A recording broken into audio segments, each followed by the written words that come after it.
Good morning, friends. Happy Wednesday.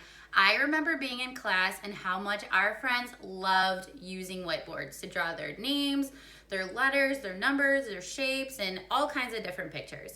So if you don't have a whiteboard at home, I thought I would show you guys an alternative to a whiteboard and how to make it. It's really easy.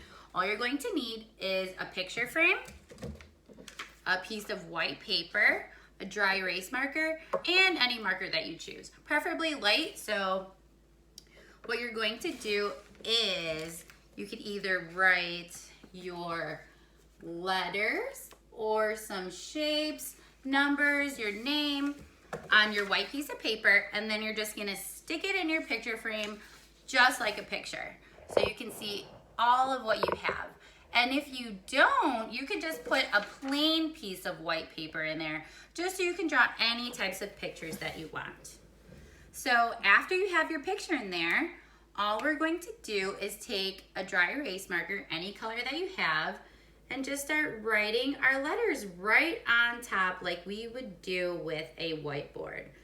And the best part about this is that it wipes off just as easy as it would on a whiteboard. See, now it's gone. You could start over.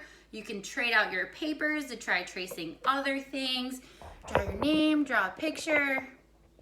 And I just thought this would be fun to show you. If you don't have a whiteboard, everybody's gonna love to use this. And I hope you guys wanna give it a try. Have a great rest of your day. Bye.